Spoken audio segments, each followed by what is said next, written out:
Ini dia 3 alasan kenapa kalian bisa kena hack. Oke, untuk bisa terlindungi dari serangan hacker, kalian harus terlebih dahulu tahu bagaimana cara hacker bekerja. Makanya di setiap video saya selalu membongkar bagaimana cara kerja dari hacker. Harapannya, dengan kalian tahu cara kerja dari hacker itu, kalian juga bisa tahu cara menghindarinya. Karena saya juga ngasih tips-tips di akhir video biasanya, bagaimana cara menghindari serangan hacker tersebut. Nah, di video ini saya akan rangkum 3 penyebab kenapa kalian bisa kena hack.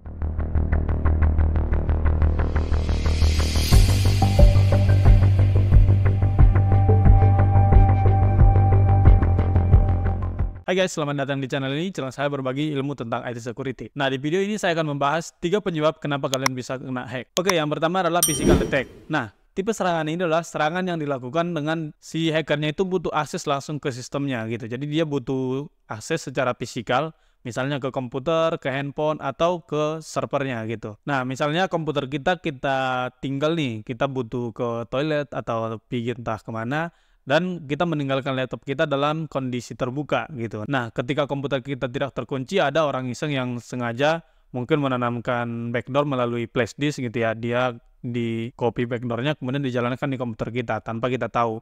Nah, ternyata setelah kita balik, udah ada backdoor sebenarnya yang udah berjalan di komputer kita.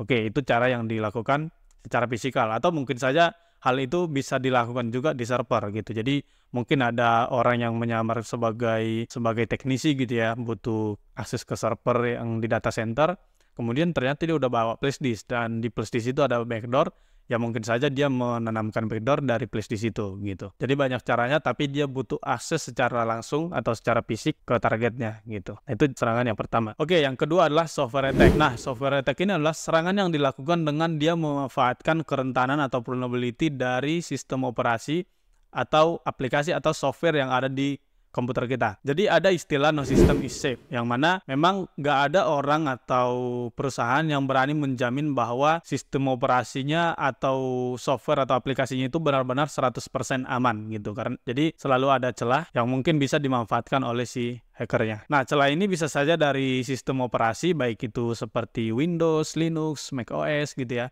atau misalnya dari aplikasinya. Jadi tergantung aplikasi atau software apa yang kita install di komputer ini. Misalnya kita install Chrome, Google Chrome, atau misalnya ada Office, Word, ada Photoshop, atau yang lainnya. Jadi semua aplikasi itu mungkin mempunyai vulnerability atau kerentanan yang bisa dimanfaatkan atau dieksploitasi oleh si hacker. Seperti kejadian pada tahun 2017, yaitu serangan ransomware WannaCry, di mana ransomware ini menginfeksi lebih dari 200.000 komputer di seluruh dunia dengan memanfaatkan atau mengeksploitasi kerentanan yang ada pada Windows. Oke, jadi kalau kalian memperhatikan setiap ada rilis Windows update atau misalnya software update gitu, itu biasanya kan ada CPA-nya. Nah, itu biasanya yang diupdate atau di-patching oleh si yang punya aplikasi atau yang punya sistem operasi. Nah, kalau kalian mau melihat kerentanan-kerentanan apa aja yang ada di komputer kalian bisa akses ke exploitdb.com. Nah, di sana kalian bisa melihat aplikasi apa yang kalian punya. Misalnya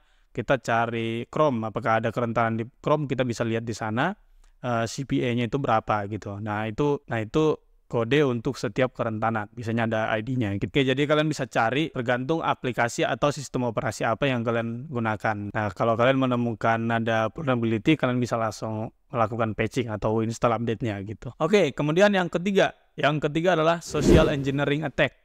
Ini yang menjadi penyumbang terbesar kejadian peretasan, nggak hanya di Indonesia tapi di seluruh dunia. Serangan ini dilakukan dengan cara mengelabui si korbannya atau memanfaatkan target-target yang mungkin nggak punya basic IT atau dia nggak punya pemahaman terkait IT security. Jadi dia biasanya memandu user itu melakukan sesuatu yang dia mau gitu. Misalnya ngeklik URL atau buka website atau install aplikasi dan sebagainya gitu. Ini jadi alasan kenapa di video saya banyak membahas terkait social engineering attack ini, seperti video yang membahas aplikasi undangan pernikahan, surat tilang, atau jasa kurir gitu ya, atau link URL berbahaya gitu. Jadi itu semuanya saya bahas bagaimana cara kerjanya dan apa saja data atau informasi yang didapatkan oleh hackernya. Nah, itu semua masuk ke social engineering attack atau ke phishing attack, dan masih banyak banget orang yang terjebak dengan ini. Ya, karena memang banyak variasinya ya. Jadi ya kita harus benar-benar tahu dan paham supaya nggak terjebak.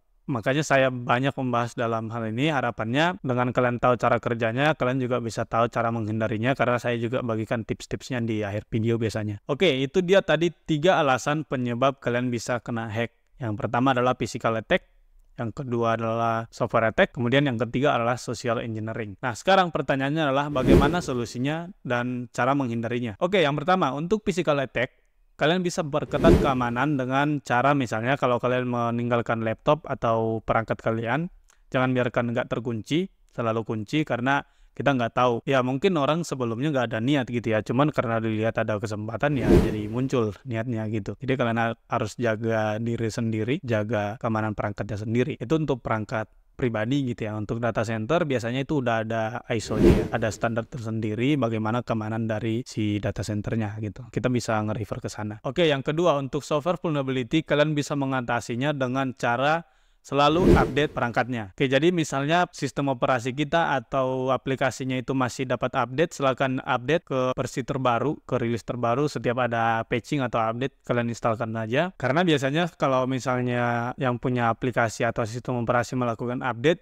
itu biasanya ada melakukan update fitur atau melakukan patching atau update untuk security-nya juga. Jadi kalian bisa selalu update untuk mendapatkan proteksi yang paling terbaru gitu. Dan juga biasanya kalau misalnya ada temuan nih, ada vulnerability atau kerentanan dari sistem operasi dan itu udah dipublish, biasanya update-nya akan menyusul selanjutnya. Jadi ketika update-nya sudah rilis, itu biasanya akan include dengan patching untuk kerentanan yang tadi. Atau kalau kalian punya budget lebih, kalian bisa install antivirus yang ada virtual patching-nya gitu. Jadi maksudnya adalah kita analogikan sebagai luka gitu ya. Misalnya kita luka nih, kena tusuk atau tergores gitu. Nah, biasanya kan kita taruh Hansaplast ya. Kita tutup dulu sementara sambil menunggu si lukanya sembuh gitu. Tubuh kita melakukan recovery sendiri gitu. Nah, virtual patching itu bisa kita analogikan seperti itu. Jadi ketika ada kerentanan gitu ya, vulnerability dari si sistem operasi, sistem operasinya kan nggak langsung melakukan patching. Itu butuh update dulu nanti untuk sekalian patchingnya. Dan sebelum update itu rilis, kita bisa tempel pakai virtual patching. Kita bisa tutup dulu pakai virtual patchingnya gitu. Analoginya seperti itu kalau kalian punya budget lebih. Oke, kemudian yang ketiga, cara mengatasi social engineering attack. Nah, solusinya saya udah buat di banyak video-video saya. Kalian boleh tonton langsung ke video-video saya yang lain yang berkaitan dengan social engineering attack atau phishing attack. Nanti di setiap video itu ada tips-tips dan bagaimana cara mengatasinya. Oke, itu saja yang bisa saya share hari ini. Terima kasih sudah menonton video ini. Like kalau kalian suka, dislike kalau tidak, dan share ke teman-teman kalian supaya semakin banyak yang teredukasi. Dan komen di bawah kalau misalnya kalian pengen saya bahas apa lagi di video selanjutnya. Oke. Itu saja untuk hari ini. Stay safe dan stay secure.